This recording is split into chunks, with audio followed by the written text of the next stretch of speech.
the screen, but I'm guessing she can hear us. We're live. Yep.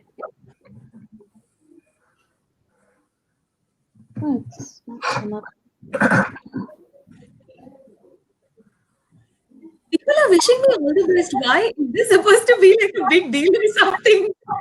I don't see it.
Good evening, everyone. We will be starting in a while. We are waiting for more people to join in. As you see, we have around 20 visitors. So we'll wait for a couple of more minutes and then we'll start.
Okay, so I think let's start.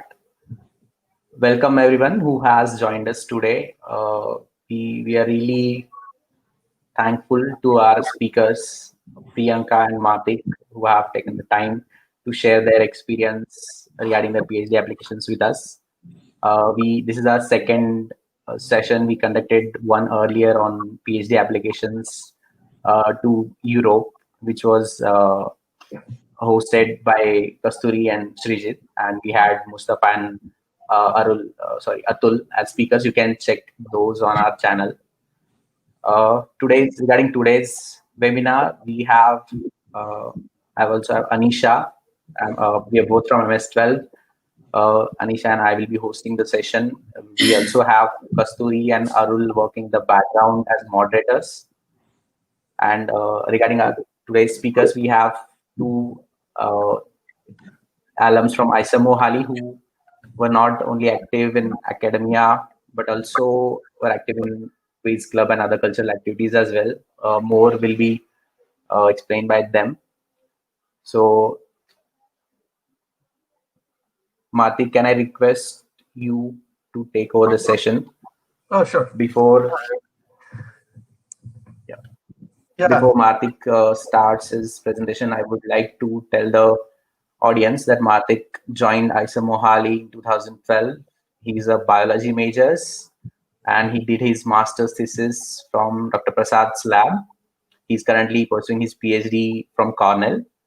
And apart from academics, I must say he was really active in quiz club, and he was also part of SRC during one of his years at ISA Mohali.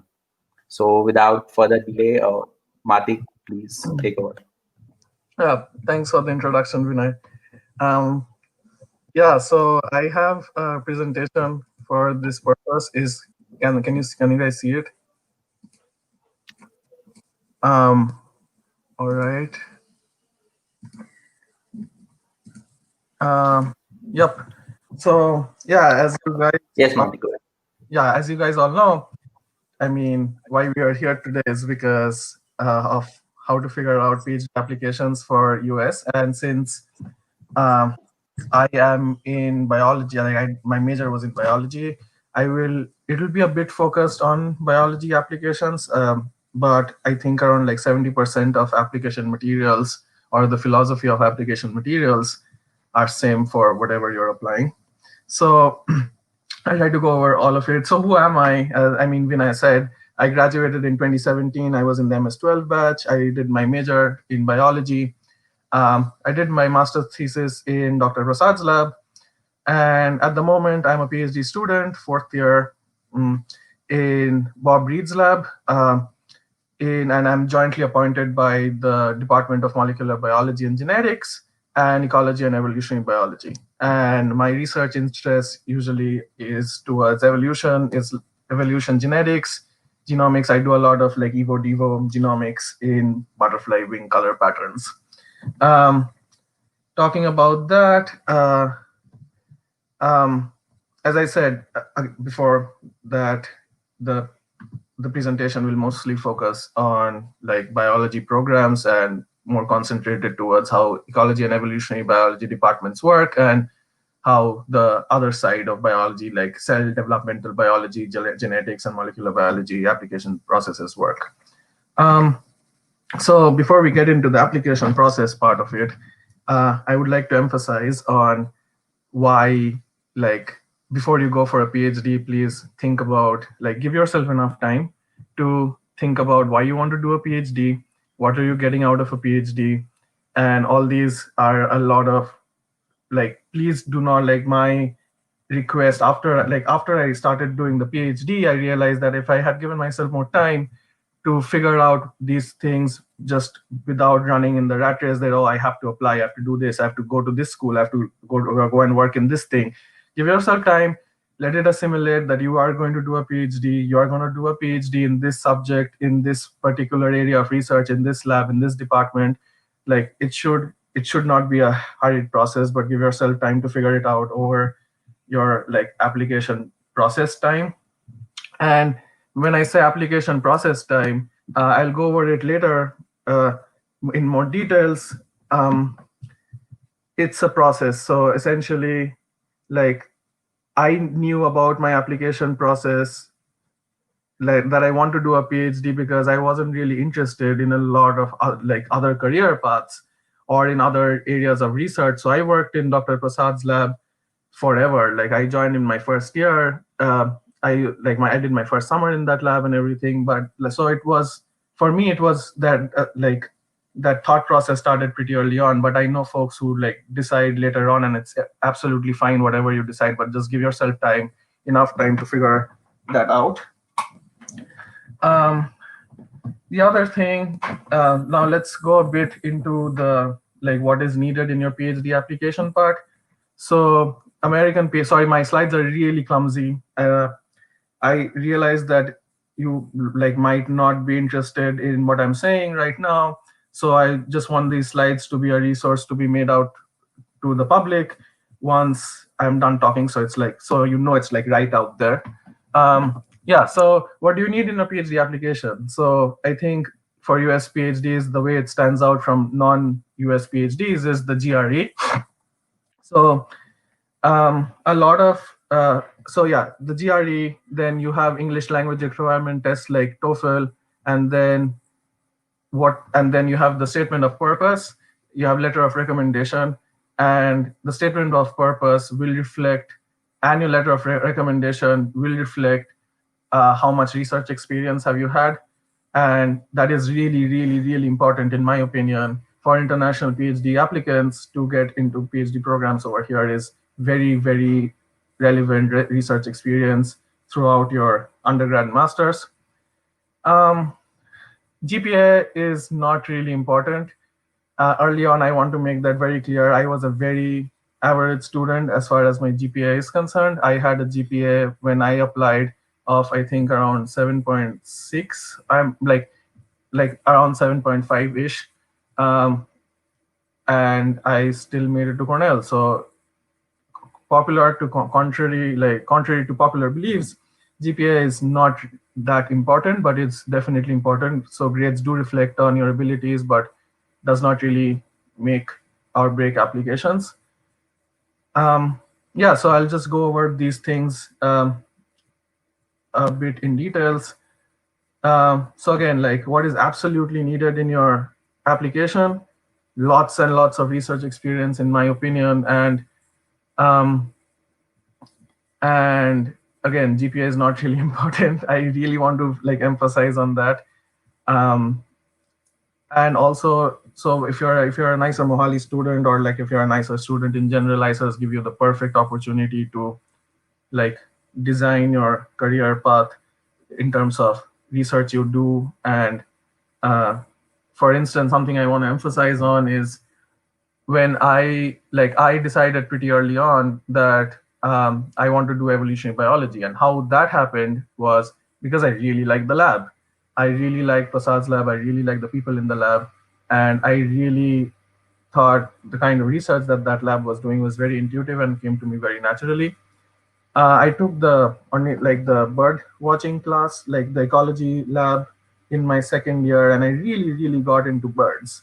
And then I thought, oh, I want to study more about birds. I want to look at bird behavior and like study birds in the context of ecology and evolutionary biology.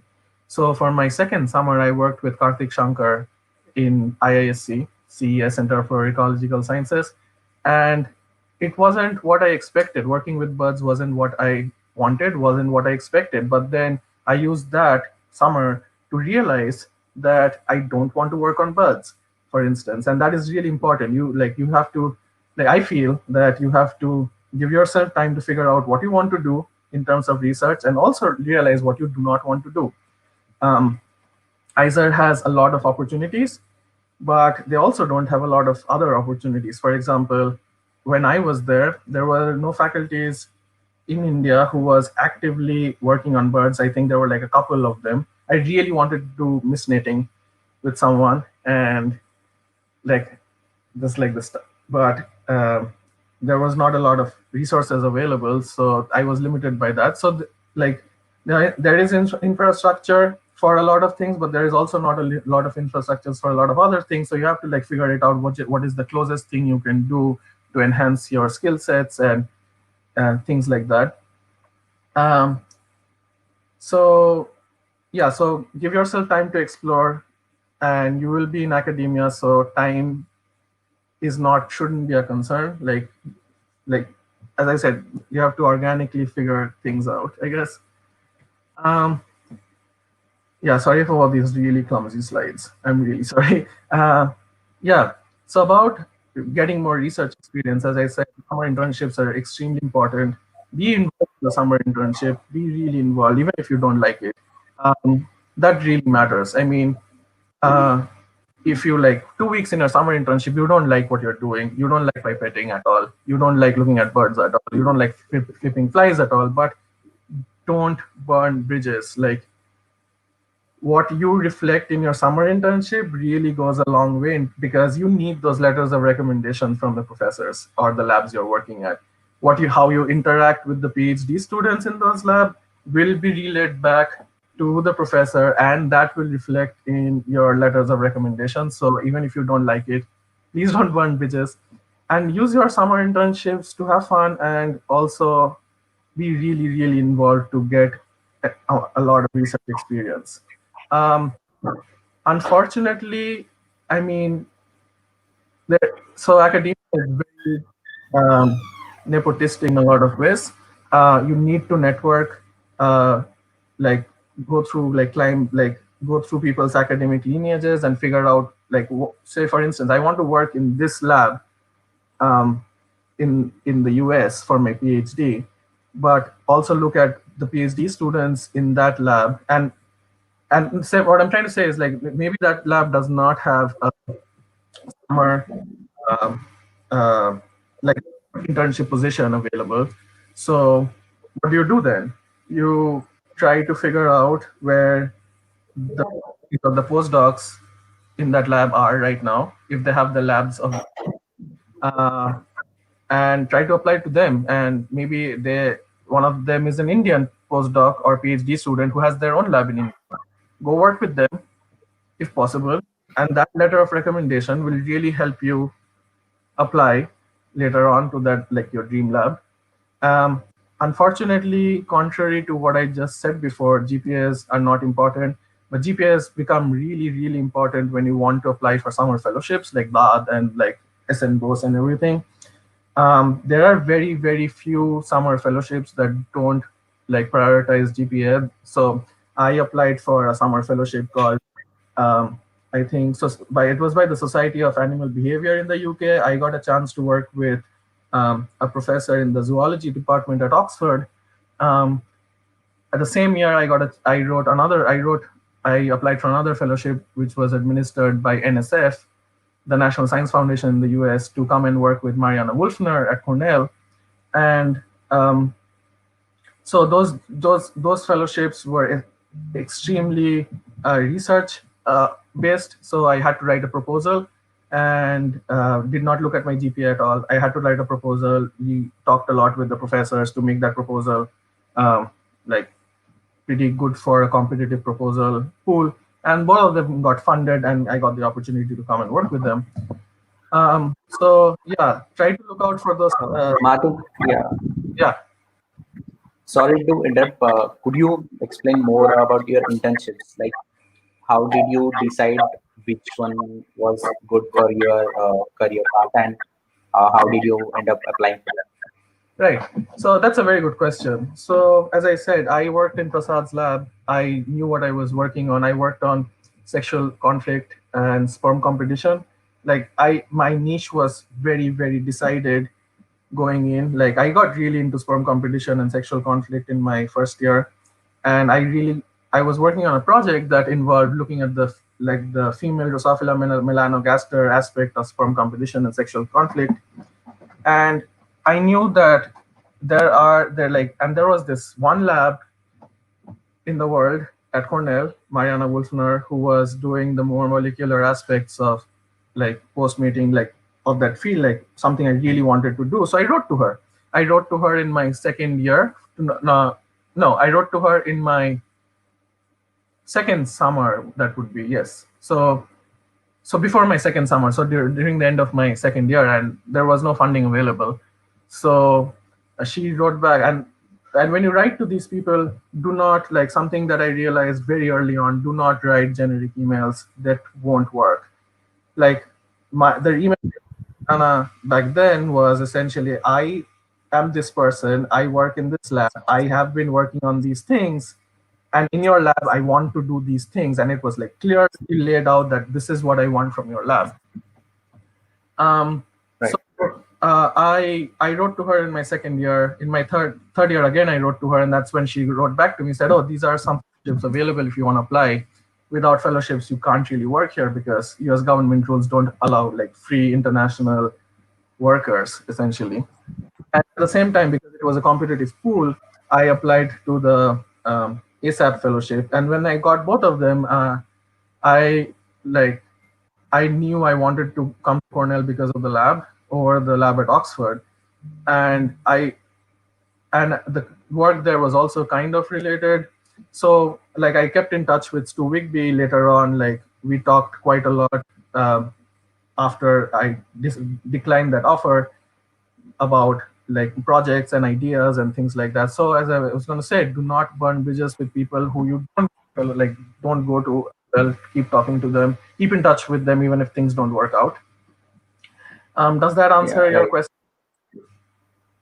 Yeah. So regarding the internship where you received a reply that there was no funding. So is there any other way, let's say you don't get funded by the particular lab, so is there any other way to sponsor the internship, or could you go by paying yourself?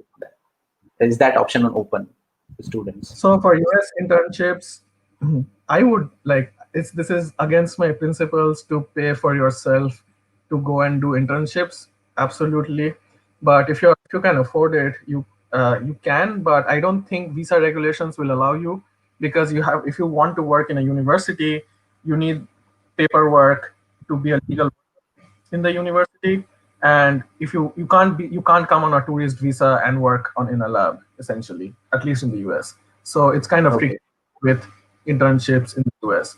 The thing you can do is, I know of some folks um, who have been given, like, so what they did was they paid for the air travel, and they stayed with alumni. For instance, like I hosted a student from Isa Mohali, I think 2 summers ago, who was working at Cornell.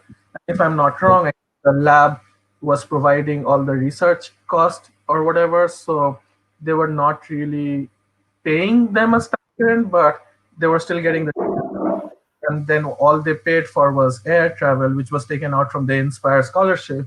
And then they stayed with me and a couple of other folks from ISA Pune and ISA Mohali, who are at in Ithaca. So So yeah, reach out to your alumni, reach out to your seniors. If, say, for instance, if you're going to the same city, you can cash with them. But ideally, fellowships are better because then you also have some money in your hand and you are not starving. Right. And I think, yeah, it's great to know that even though you don't get full sponsorship for an internship, so there are ways which students can avail and just land an internship, right? So I yes, think this will help a lot of viewers. And I would also like to thank many of the students who have sent questions to us in advance. And like two of them were already answered by Martik regarding one was whether we can get into a good university with a not so stellar GPA. And another one was how uh, it's important to take your time and then figure out what you really want to do, because PhD is also about your relation with your mentors and PhD advisors, right? So you must really be sure about what lab and what field you want to work, because it gets difficult, I think, after you join the lab and figure out that, okay, this is not something I wanted to do. I think, yeah. Like, do you have any views on that, Martin? Like, how long or how we can figure out which labs to apply or fields? How do you go about that? yeah, so I think you asked a great question. So I'll go to my next slide, which essentially talks about research experience if you know what you want to do. So Sure. the work for me was I chose a lab in ISA just purely based on who the people were in that lab. And I fell in love with the science in the lab. And it was kind of like a positive feedback loop. The people were really nice, the science was great, and like it went really good. Um, Over time, I got really, well, during my undergrad, I really got into sexual conflict, got like very narrowed interests and things like that. Um, and for when I applied for my PhD, I wanted to do my PhD with the same person I worked before, because um, I really liked my experience in my summer. I really liked being at Cornell. I really liked the lab. I really loved the science I was doing. But the department I applied to also had this aspect of rotations. So I think I saw a question before about rotations and how rotations are important. So it depends. Yes, I'll just take a moment to rephrase that question. So the question was, what is the process of rotation in the lab? Is it compulsory? And after the rotation, do you choose your PhD mentor or the mentor chooses you?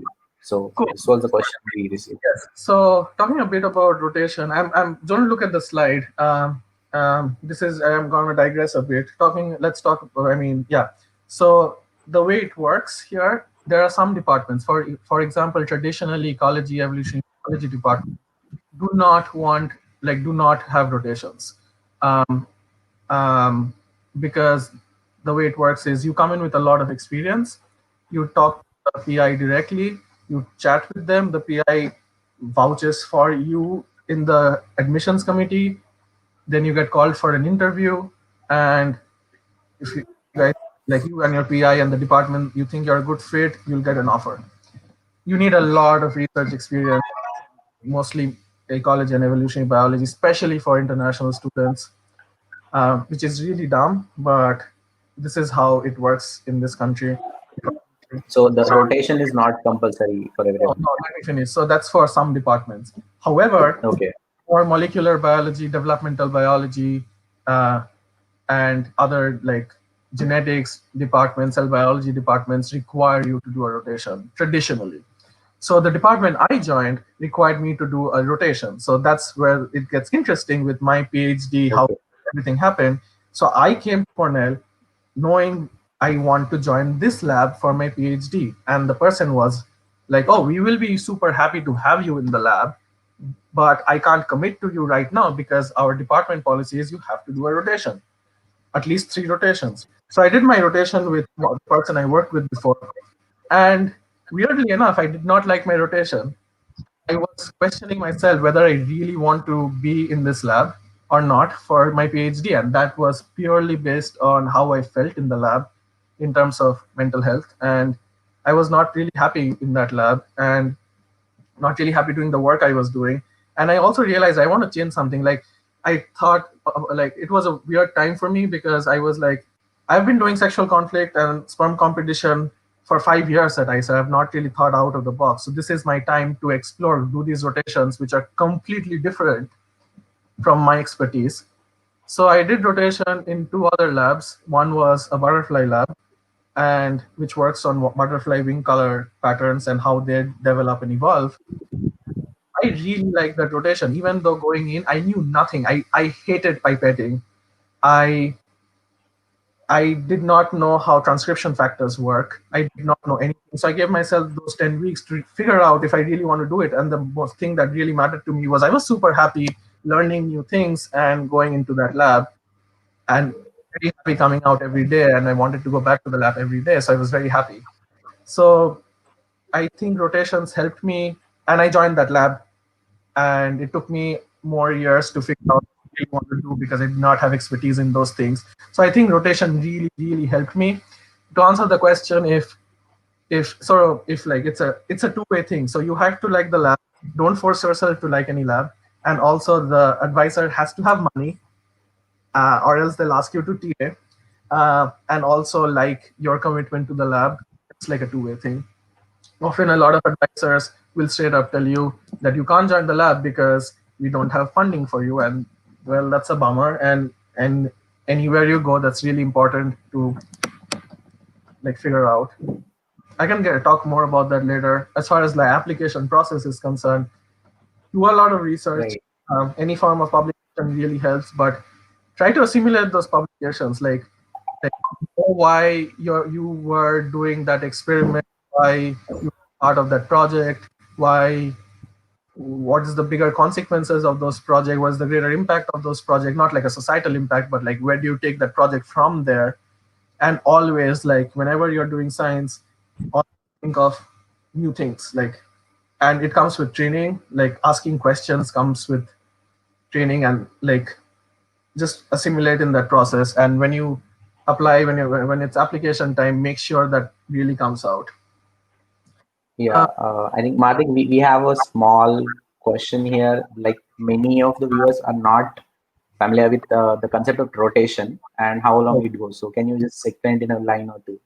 Yes, so rotations. What are rotations? So essentially a lot of PhD, so the way PhD, I mean, American style of viewing a PhD is after you do your master's, you go into this program to learn more. And the idea behind rotations is you come in with not a lot of experience. So you go in to assimilate yourself in a department or program, and rotation is like a beer taster, or like you know like you go and taste different things and see which one you like, essentially. So a lot of departments have rotations, like rotation policies, and it depends totally on the department and the department funding. So my department has a rotation policy of 10 weeks for each student and at least 3 rotations. But even after that, people don't figure out if they really want to join a lab. So I have friends who have done 4 or 5 rotations and they like figure it out eventually. Some departments don't have rotations at all, where you have to write to the PI directly, and they will tell you if they have funding or not, and if you can apply to the program, and then they'll talk to you more over Skype and then formally invite you for an interview. So I hope that answers the question. So it's very department specific. And you have to figure out through the department website or before the application processes whether those departments have rotations or not. Again, like rotations, in my opinion, are super important because, as I said before, like your experience in ICER and your undergrad research experience is very, very limited. I think give you that opportunity to explore things that you have never done before. For instance, my third rotation lab was, I knew I do not want to join that lab, but I want to work on these things just for fun because I could. So I think rotations are super. I think think of rotations as like those like classes in ICER in the beginning, which you have to take before doing your majors. I guess choosing your majors, they're important to figure out what you want to do. Thanks a lot, Martik. I think I won't be disturbing you again. You can finish up the presentation and we'll take the all questions at the end. Okay, sounds good. Good. So what kind of coming back to research experience, and so research experience is very program specific. Like I've been on admission committees, and when we look at people's applications, international students are viewed at a very, very different light and very, very different yardstick altogether compared to American students. So you need research experience to stand out. There are many, many international applications, and research experiences and publications are where you stand out.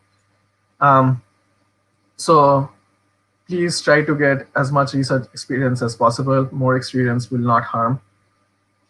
Also, identify the strengths of departments you're applying. Like for instance, a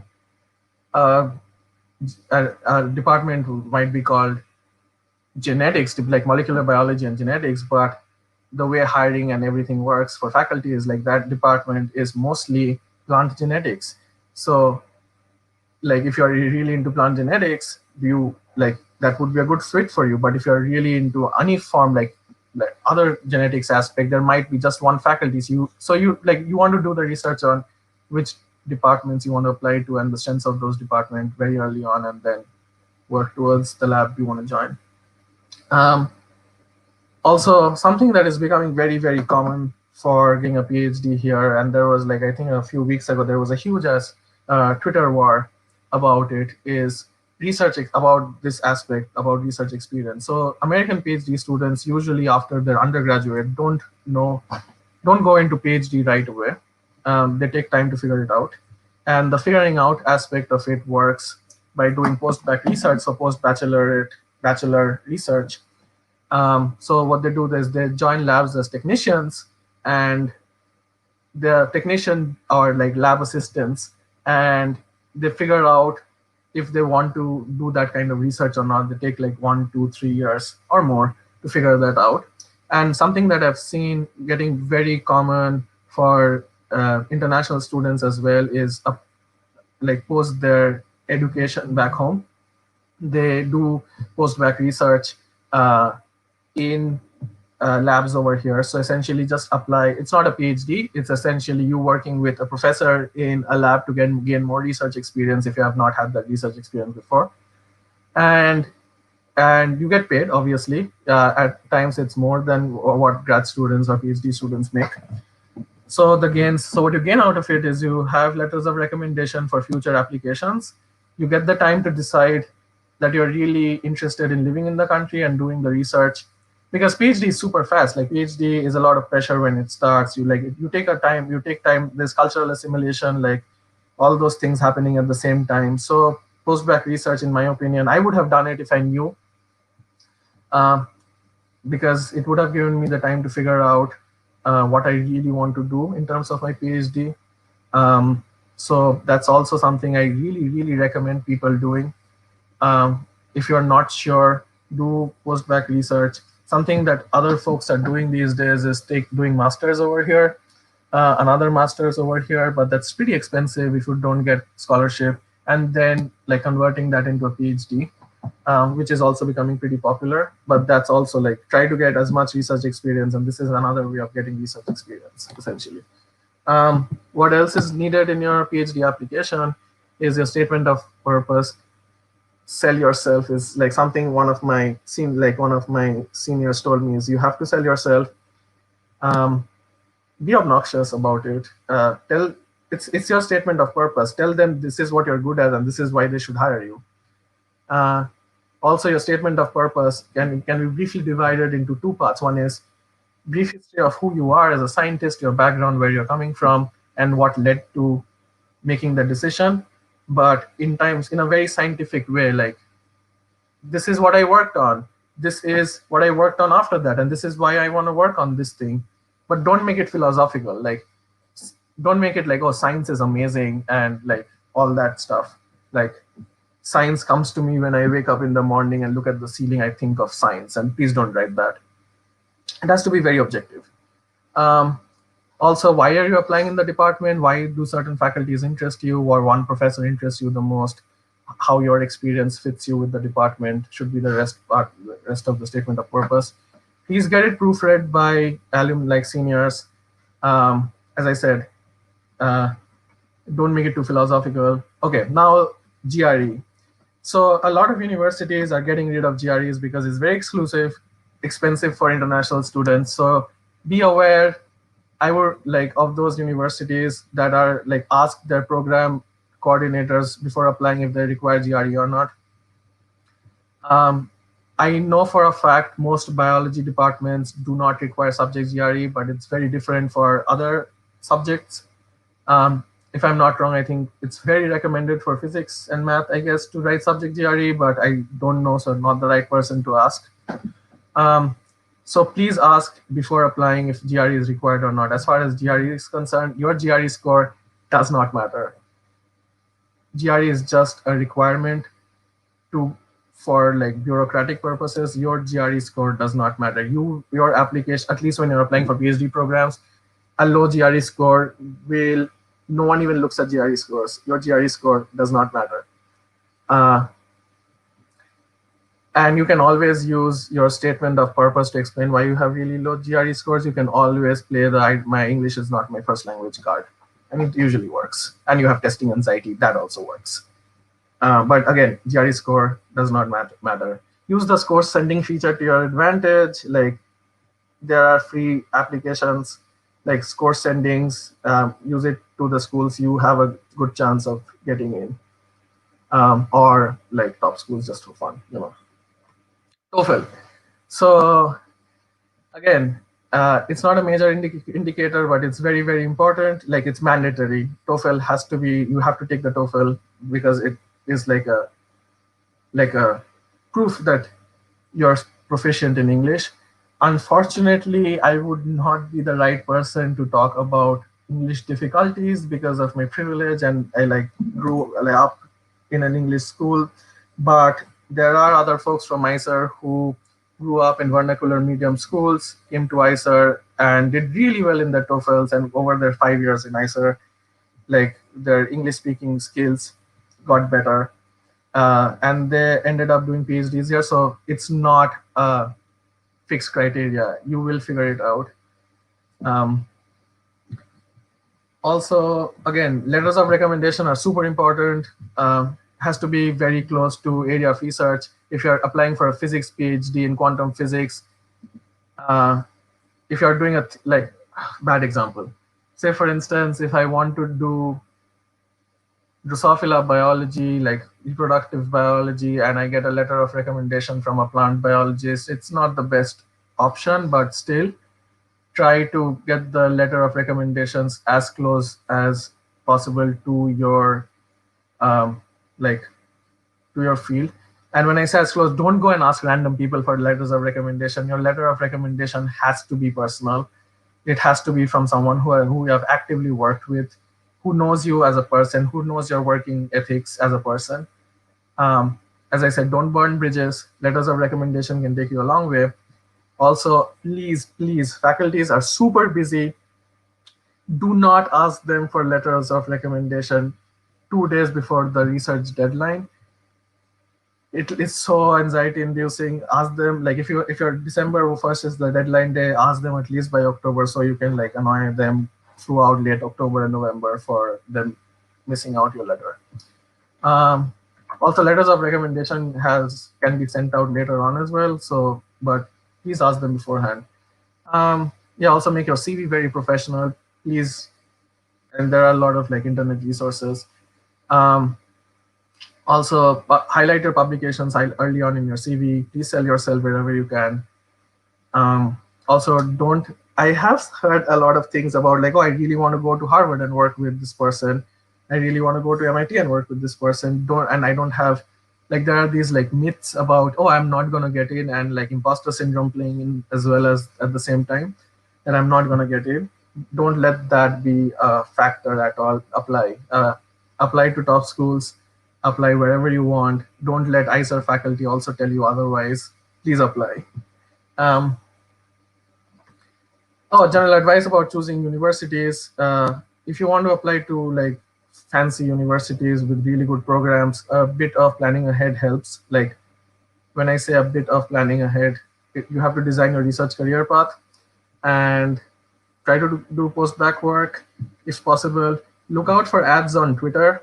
Follow your dream labs and PIs and their PhDs and their postdocs on Twitter. New labs are almost always advertised on Twitter that, oh, we're looking for positions, and they're really helpful. So please follow your dream labs and PIs and their lab members on Twitter. So also do a lot of background research before committing to a lab. This is post-application essentially.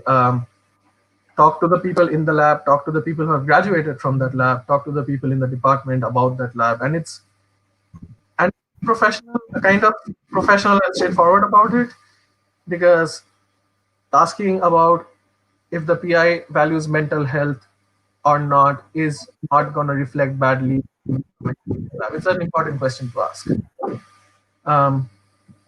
Also, to sum up, again, get a lot of research experience. Yeah. Hi, Martik. Sorry to interrupt. I'm finishing up. Okay. Get a lot. Can we? Yeah, wrap this up. We can move on to when. Yeah. So get a lot of research experience. PhD is a learning experience. You don't have to learn everything before you start. Please balance. Why? Also, very, very important. I did a lot of things while I was at ICER. I was never always in lab or never always studying. I barely went to classes, but that's controversial. So do your thing, but do what is very important for your academia. Do also very, very, very important is do what is good for your mental health. It's extremely important. Don't like give yourself time to figure yourself out in those 5 years at ICER or during your undergrad. Also, that like, I hear from a lot of people that, oh, I don't want to go to the US because people get shot every time and there's Trump and all this. If you're in a university, you will be in a very, very liberal bubble. So, and I don't think those things should be factors if you're going for a PhD, like applying for PhDs. That's pretty much it. And if you want to talk to me more, send me an email and add me on Facebook. Or you can send me DMs on Twitter. Martik_ATGC is my Twitter handle, and that's it. Happy to answer any questions. Yeah. Thanks a lot, Martik. I think a lot of useful information for the audience, and I think you have a lot of unique things to share as well, because the kind of lab experience you had or the music itself was really interesting. I just have one more question about the application. So, is the GRE mandatory for every university, or the IELTS would do as well? I think IELTS is mostly for universities in the UK. Can you hear me? Hello? Not hello, like hi. Go ahead, Martik. Okay, I think when I froze it. Right, so I think IELTS is mostly for UK, if I'm not wrong. But you can ask. If it says GRE, usually they want GRE. Just email the admission coordinator and ask them directly your questions, like if what testing is required and all that. I don't think IELTS would be a substitute for GRE, but I might be wrong. So ask the university coordinators. I have a question. Should I just answer questions that are on the chat, or should I? You guys gonna relay questions to me? Vinay? Yeah, no. So we're trying to get most of them answered. Yes. And I think we're running late, so we'll move on to the next speaker now, and we'll try to get the questions answered in YouTube comments as well. So thanks a lot, Martik. I would now hand over the session to Anisha, and she will be introducing our next speaker. And over to you, Anisha. Great. Thank you, Vinay and Martik. That was extremely helpful, I believe. I wish I knew all those things while I was still at ISA. Well, moving on, we have now Priyanka Javadagni, who will be telling us about her trials and tribulations as she navigated her through the applications for Trials Canada. and tribulations. That's what it is. Perfect. On point. To get to the Canadian university that she's at right now. A little about her. Priyanka was from MS 11, I believe, and she is a biology major, completed her research, last fifth year research at Dr. Raj Ramachandran's lab. While I we all had the pleasure to watch Priyanka perform many, many times, and she was... It's just messaging that we look like sisters, apparently. Hey, I'm hugging that. And yeah, and she was the dance club convener Yeah. and cultural secretary. That is true. Okay, before you start on with your presentation and shower us all with your wisdom, would you like to tell us your favorite ISRM Mohali memory? Oh, there will be too many. Too many. Just one that comes right to you. Oh, one would be just sitting in Biswajit Bhaiya's canteen drinking cups of chai and watching Singham. By the way, I am a big Bollywood fan. I love Singham. So every time there was Singham running on the TV, Bhaiya used to actually call me, Priyanka, Singham chal raha hai, aaja dekhte hai karke. That's perfect. That would be bunking classes to sit in Biswajit Bhaiya's canteen, drinking chai and watching Singham. That is awesome. So, because we are pressed for time, let's start on with the presentation. Take it away, And I Priyanka. will try my best to be on time. Yes, please. I will remind you. Yes.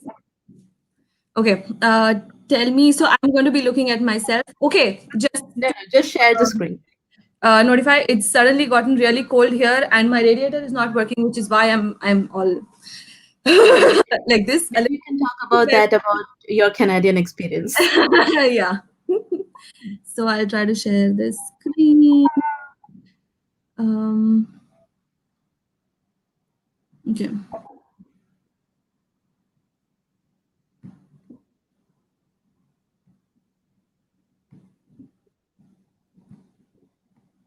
We're not there yet. Priyanka, can you find the share screen? Great. I did. Did it come out? Yes, it's coming up. There it is. Take it away. Okay, perfect. Thank you everyone for whoever has joined the stream. Again, it is slightly weird because I'm talking to a camera, looking into the camera. It feels almost like I'm shooting a movie. So please bear with me. I'm looking here and there while talking because I have nobody to look at. So voila, to start with, my life at ISER. I will try to quickly gloss over the 5 years. Otherwise, it's going to be a whole talk in itself. If anybody has nostalgic memories, we can set up a chat and chat about it forever. It is my favorite topic to talk about. But yeah, to begin with, I was in the MS11 batch, and we were the 5th batch. So the year we finished our first year, the first batch graduated, which was pretty cool. Fun fact, by the way, there is a movie, I don't know if you guys have seen, on Aisar Mohali that was shot around the time we got in. I am in too many of those clips, and I must tell you, it was embarrassing because I was searching up previous webinars to just look at the structure of how people were talking, and I came across it, and I dare watched it, and oh my god, lots of but We yeah, should so all watch it later. yeah. Starting first year, like into the first semester itself, we had like some big guns teaching us the subjects. They were amazing scientists, which we figured much later, but they were really good teachers too.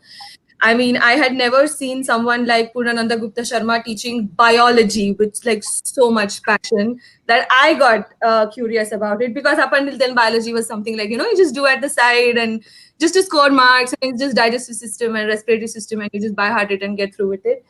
But no, I got introduced to what science in biology means at ICER. So that was happening progressively along the years. I very quickly decided I wanted to do a research in biology, but I did not know the first thing what research means. Parallelly, because I had been a dancer almost all my life, I very quickly integrated into cultural scene at Aisar Mohali, so to speak. It was a really small group back then, and so I got really comfortable with them. They were all my friends, and they are still very good friends of mine even today. And so then I went from convener of the dance club to co-convener of the dance club to becoming the cultural secretary. Again, the first thing of which I did not know, but I had some pretty amazing seniors who I turned to at every slight doubt or problem. And yeah, so I have danced a lot, from Bhangra to Kathak to even Tiruvadhira, in fact, because my batchmates from Kerala needed an extra dancer, and they were like, "Oh, you dance? Can you come?" And I was like, "Yes, let's dance in a white sari on the stage. That sounds cool." That was what it looked like. During my tenure, I think we organized the second Insomnia, which was a whole different life experience in itself.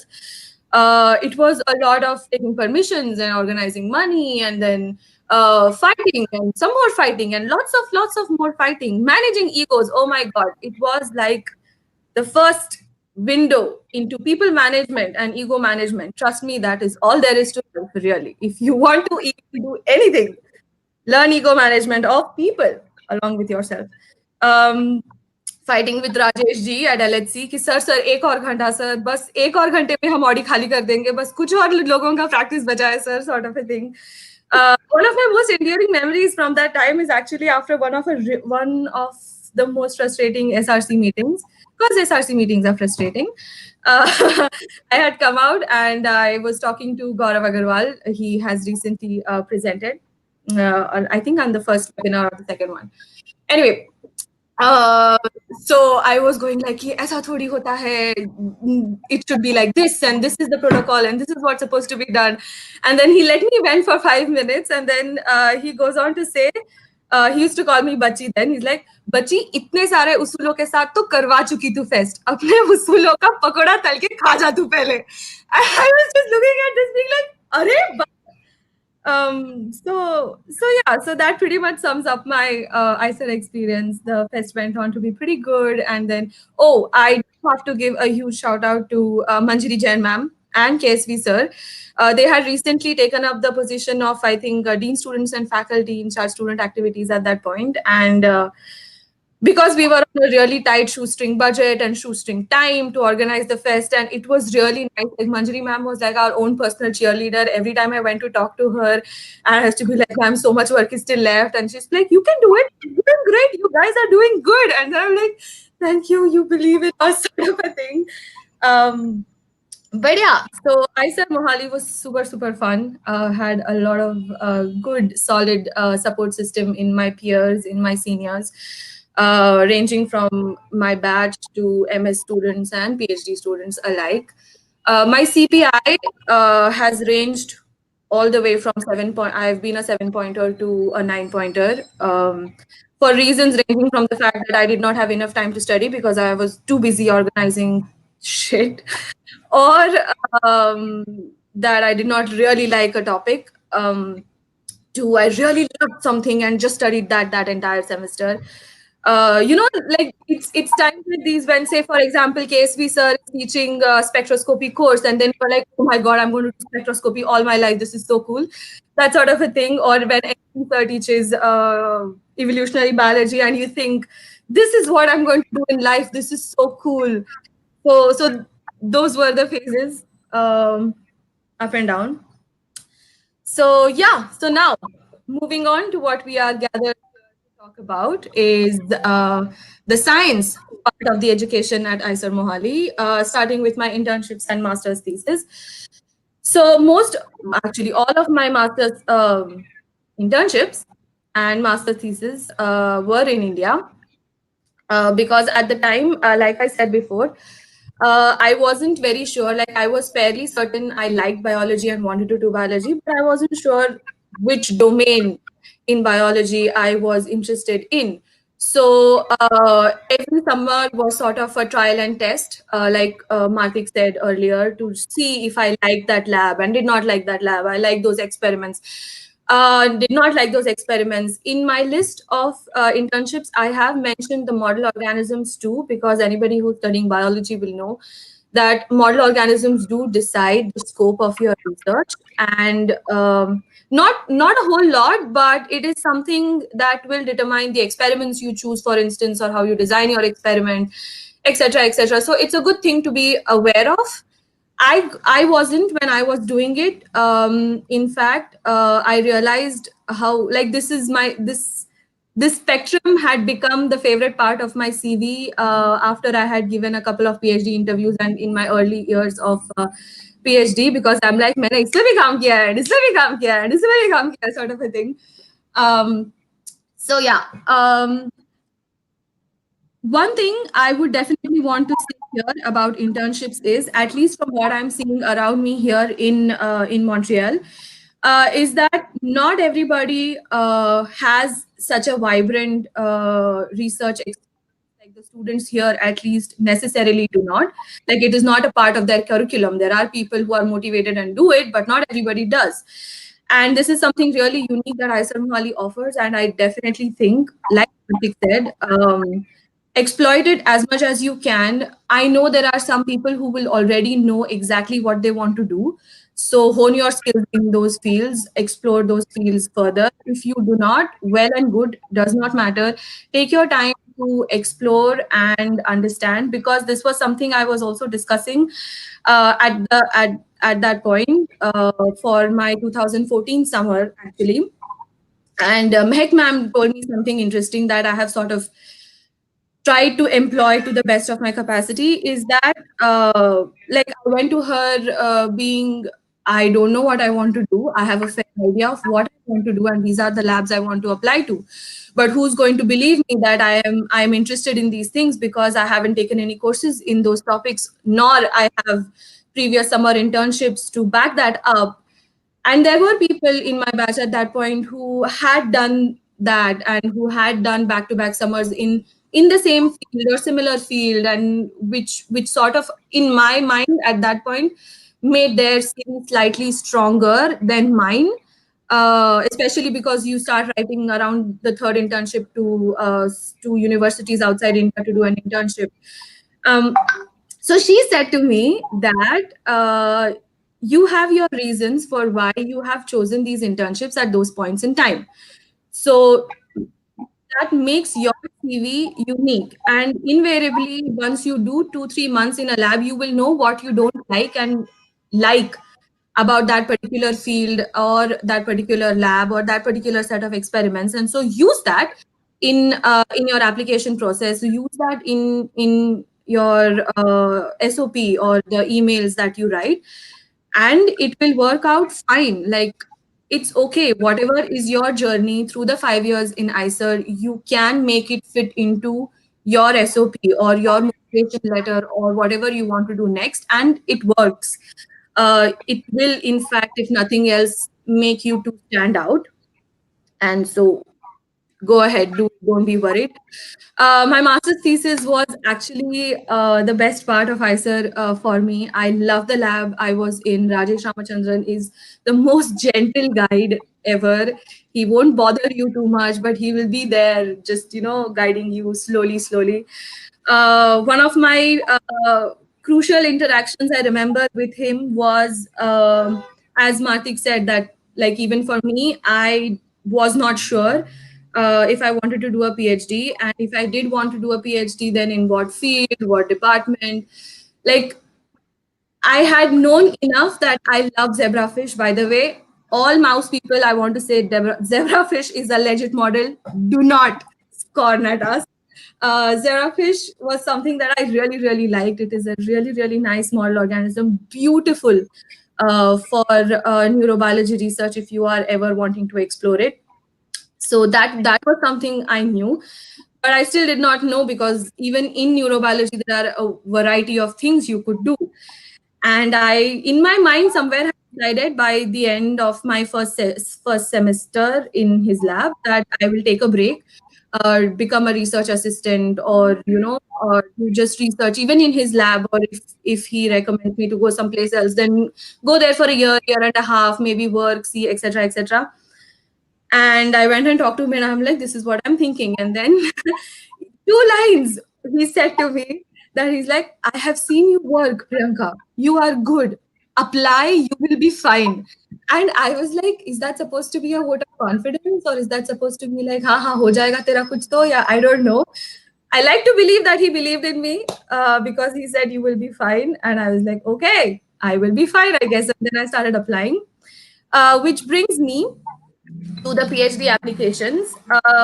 Like I said, because I decided much later to start applying for PhDs, I started almost like I was doing the prep, because that's the thing you do. Everybody in your batch is giving GREs, giving TOEFL, and then like that sort of starts by the end of your 4th year. So I had given GRE and TOEFL, I think, beginning of my 5th year, which is, yeah, I think beginning of my 5th year, if I remember correctly. But I was not doing anything about those scores. I had even made a list of places I want to send the 3 free scores to, which was like, oh, 3 free scores, sort of a thing.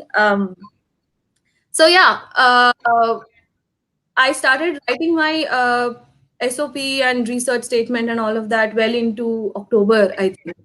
So I had very little window to do a lot of preparation of my documents, like preparing the CV, preparing the statement of purpose. And I couldn't invest enough time, because I think the US deadlines are just around November, December-ish, I guess. Verify that once. And I didn't want to lose out on that opportunity. I did not apply to a lot of places, but I did apply to some good places. I will talk about in a minute. So yeah, I could not invest a lot of time in say writing to professors, figuring out if the lab fits me or not fits me, because I was more invested in preparing the documents. Which is where comes my first point, that try to start writing your statement of purpose a little sooner. How soon is actually, I don't want to say a specific time, because different people require different like preparation times. But typically I would say that like end of 4th year, early 5th year sort of a thing, because uh, statement of purpose is something that you will keep refining with applications. You will keep working on them again and again, and they do get better with every edit. So like the first round of applications, more often than not, if you look back, you will see was complete junk. uh, well, in degrees to people, but for me, I was like, oh my god, kya kar diya, sort of a thing. So yeah, spend some time doing that, definitely. Second thing I would suggest is read a lot. Like again, this was something that Mehek Sharma used to say in our class, that at that point we didn't understand the seriousness of. He used to come in and be like, guys, you just have to Google, read, read about what research is going on, read about the scientists. And I used to be like, okay, we'll do it. But no, I see the merit in that today. Please do read if you can. And not, I don't mean read research articles, but read in the sense of if you are interested in a specific field, then try to look at universities, if there are any departments. And usually labs or professors have a description of the work that they do, which is more often than not in simple English. So it helps you to grasp easy. And then you will not realize it, but subconsciously you start off adjusting it with your interests. And then when you write emails to professors, it will make its way, and it will make you sound more genuine and more unique in your applications. So do read as much as you can. Programs, PhD programs, I would like to stress very much, it is not a contest of who's getting the first PhD, who's getting the best PhD, who's going to the big university or the small university, or who's it's really not a contest. Please do not fall into that trap, because once results start coming out within the batch, you will feel like if your results are coming out later, then oh my god, am I not good enough? It is not that. Different PhD programs cater to different needs. So if you start reading about them slowly, you will see, even if say there is a PhD program in your field in some of the best universities of the world, you might not fit into that, and that's okay, because PhD is something where, so up until masters is where you get prepared to start a journey in science. PhD is your real education into becoming a scientist, so to speak.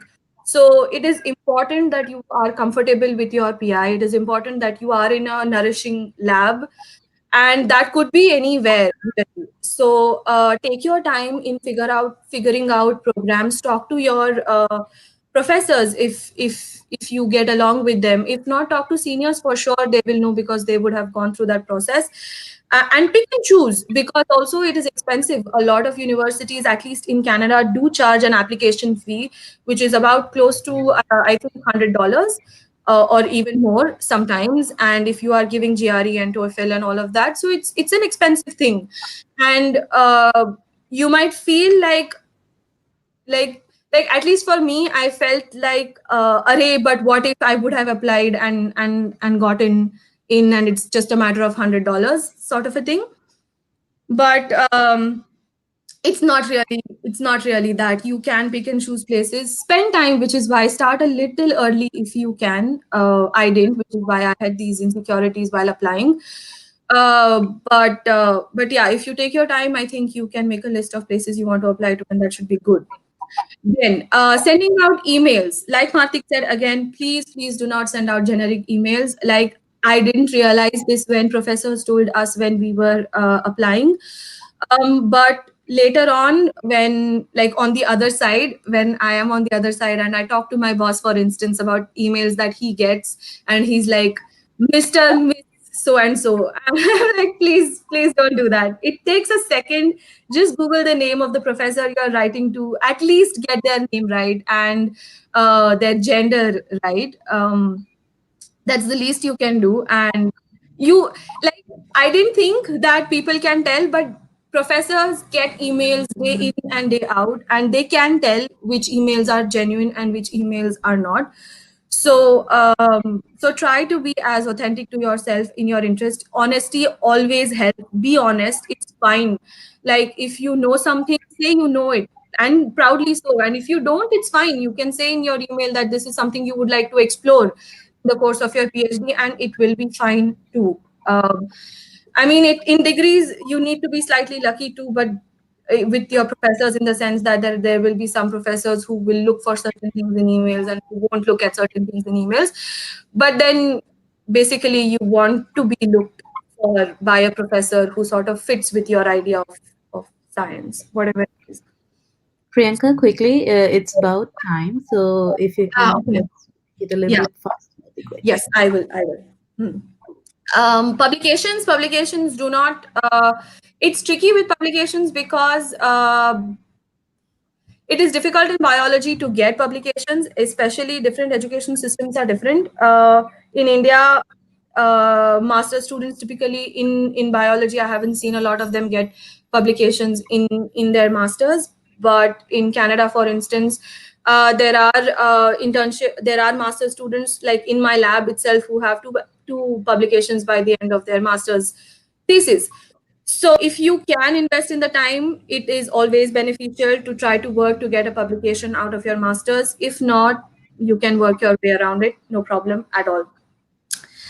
Lastly, universities in Canada, most things of general PhD applications do apply to universities in Canada too. There are a lot of universities just in Montreal. Montreal is a very student friendly city and one of the cheapest in North America, honestly speaking. So application process I did look up is very similar to what it is in the USA. Their deadlines are overlapping. The requirements for the applications are overlapping. Their application fees are overlapping. The only thing I did notice was that I I don't think any of the universities in Canada require a GRE score. They do ask for IELTS or TOEFL. But that too, I was reading up because some of you asked questions about the COVID regulations, and universities have put out COVID like sort of a mandate. You can just Google the university and check it out. They are accepting Duolingo English test if remote. Apparently, in certain countries, TOEFL and IELTS are now given online, so you can sit at home and take the test, and then you can, I think, just submit your score, the ID to them, and they will track the score. If not, there is apparently a Duolingo English test you can take, and you should be sorted. There are, however, cutoffs for CPI and the scores, and those vary with universities, so you can check that and figure that out too.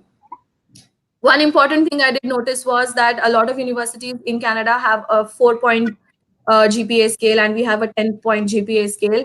So that sort of gives us a leeway because a longer range of the 10-point is like even if you, like for me, my CPI was 8.5, so I was still in the top percentile when translated it to the 4-point scale. So yeah, that's pretty much it. There are a lot of hospitals that have associated research institutes too. So if you want, you can look up that too. They do not have graduate programs, but you can write to the professors and figure things out. So lastly, what did I learn from all of this in my 5 years at ICER is that it is okay to know what your interests are, but do keep working on them at the best that you can in the form of talking to professors, in the form of internships, etc., etc. If not, if you don't know what the field you're interested in, do definitely sharpen your experimental skills. Definitely, I would recommend that, because a lot of science is just experimentation. It's like you think for 10% of it and you're just doing experiments for 90% of the time. So it's good if during your masters you have harnessed those skills.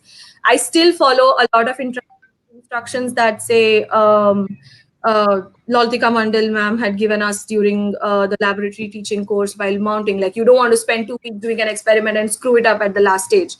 So tiny things, but try to gain as much as you can. There is a wide variety of faculty at ICER who do use a wide range of equipments and experiments and stuff like that. So definitely explore that. Mentorship is very important. Try to nurture an environment of collaboration. If you don't get along with professors, well and good. You will have seniors, you will have friends, peers around you who will definitely help you, guide you. If not, just discuss things with you, and that is important to get perspective, because a lot of times when you're in the eye of the storm, you lose direction, sort of a thing. And lastly, like I said before, do plan your applications, because you don't want to be all like anxious and haywire while you want to do that. Gives you a sort of state of mind. So yes, mostly that's it. And thank you. Great. That was really helpful, I believe. So we have a question here. Is the graduate program in Canada structured? Depends. There are certain places like McGill or University of Montreal that have structured programs that take batches of students.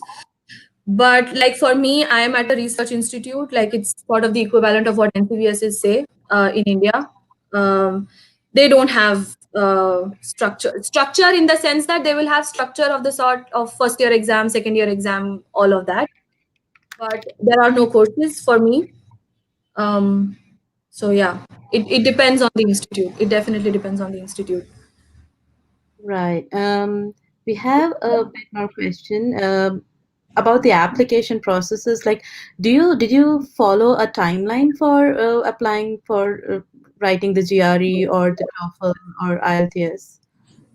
Typically, I think for me, I did it around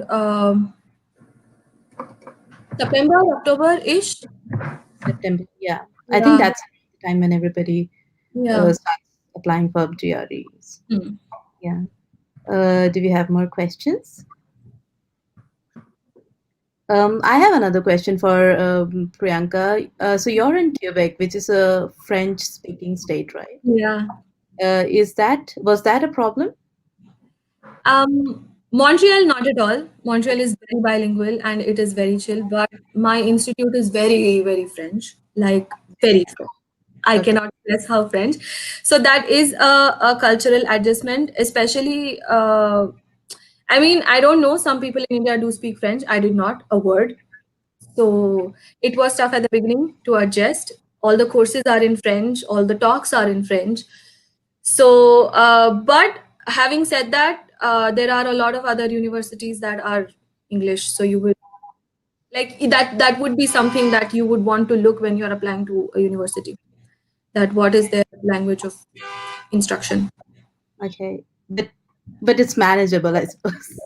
It's manageable eventually because in the lab itself, my lab is pretty bilingual. Okay, great. My boss is Mauritius, so he speaks English and French both, so that was okay. Okay. There are labs that are all French. So All right. That is something to look out for. yes, that is definitely something to look out for. But that's only specific to Quebec, although the Right. rest Now, of Canada is fine. yes. Do we have more questions? I think Arjit asked one question about organisms, if I'm not wrong. Uh, And yeah. yeah, So, uh, so yeah, the question is, uh, I want to ask about how does specific species experience help or not? I would say it depends on the question you're asking. So if you're working with mouse brains, they would really want you to have experience with dissecting mouse brains. And like, if you're working on like, if there's something that you need experience, you need experience. But it depends totally on the kind of question you're working on. Like, if at all you can learn it or not. Um, for the most part, it doesn't matter. Yeah, Priyanka, would you like to comment as I think that's Um, yes, mostly what Martik said, I agree. There is a different scope of different model organisms, but it's what motivates you. Really, like if you like working with a model organism, go ahead with it. There will be enough and more, because especially if you are like there are. I mean, I don't know. Like it's very specific. Like if you say something that is reported in Drosophila, it's still valid, but like like I don't know. Like it's very very specific. So yeah, I for me personally, I would just say pick an organism that you like, because you have to spend a lot of time with it. well? Right. And yeah, both to Priyanka and Martik, something off topic. How has been the experience during the COVID or lockdown per se? Like how the PhD did it get affected, or what change are you seeing in the regular process of PhD? Martik, you Because can. I think there was news where US had restrictions or something.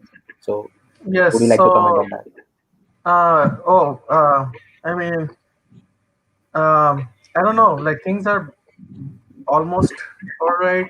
I mean, it depends on the kind of stuff you're doing.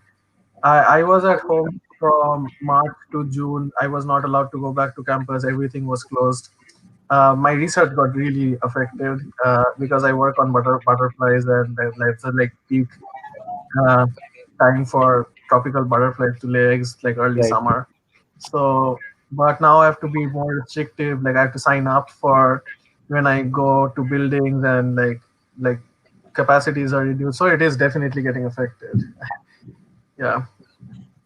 For me, mostly it did get affected at the beginning because we were not allowed to work at all for 2.5 months, 3 months almost.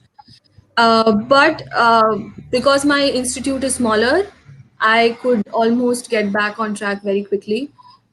And also it wasn't like the situation wasn't as bad in Canada, in Montreal, so we recovered sooner, so to say. So, like there was 3 months of work that was completely halted, so there was a lot to make up for. But once I was back, I was pretty much like normal. Like there are regulations that you have to follow, wearing a mask and maintaining distance, but that sort of thing you get used to after a point. Um, Something that someone asked, Yeah, right. someone sent me an email, and the question is, uh, so you talked about postdoc research. I wanted to know if US universities allow international students. I was under the impression that there are visa issues, and more importantly, is it paid or not? So by postbac research, I meant postbac research anywhere. So essentially, give yourself time to figure out what you want to do. And US universities do take postbac applicants, and you will be on a J1 visa and not a student visa, and you will be paid. There's no way you can be not paid and do postbac research. For non-lab research things, like for physics, for instance, it might look very different because I mean, postbac research is like you are a lab assistant, so it's very easy for like wet lab kind of research, but or any experimental lab, for instance. But if you're in silico working like with a computer, it might be different. There are other folks who took time off and was doing research at ICER. Navketan Batra in MS14 would be a really good example for physics. Just talk to them. Um, and I think he took some time off, was doing research, and then applied. Um, so yeah, just talk to your seniors. There are seniors who have done this and find them out. I've graduated 3 years ago now, so yeah. Yeah, yeah. I Are think there? like when we graduated, we really had few people in a lot of known universities, but I think recently we have our students and alums have received offers from almost all of the top universities as well as every corner of the world. So I think they don't have those barriers that we had, like let's say 3 or 4 years back when we were applying to universities and programs. So Mhm. I would really urge everyone to just reach out to everyone and ask whatever you have. And for Martik and Priyanka, we have included their LinkedIn profiles in video description. You can reach out to them anytime and send us questions as well. We'll soon float a feedback form and question form as well for tomorrow's session. So whatever questions you have, you can just shoot us or the speakers. And before we wrap up, just one quick question, guys. So what has been the best part of your PhD, or what has been a one single great memory from the work you have done so far? Yeah, go ahead. You go first. I don't know. I don't know if there's any single thing or not. Something that I Yeah. really like is I did not understand how molecular biology or genomics worked in ICER, and I taught myself that, and that's pretty much what I do right now. So I think PhD has been a great learning curve, and I'm learning a lot, and that's been great. Yeah. I don't know, I'm thinking, yeah, it's not just one thing. It's a lot of things. It's a long process. PhD. You learn more in life than really while doing experiments. But I have to say, after working for like 6 months on something, and then when you actually see it work, it's amazing. Like amazing. Very cool. So yeah. Yeah. All right. Thanks a lot, guys. Martik, quickly, there is a follow-up question from Arijit. Uh, they meant that if the lab works on, let's say, bird mating behavior and an applicant has more experience in insect behavior, so different system, will that be an issue? And are Uh, PIs more open if the experiment? Sorry. yeah. So um, so it's very specific on the question. So bird people really want bird people, like some for like field ecologists really want field like experience. That's why I said EB programs really look for experience in similar systems.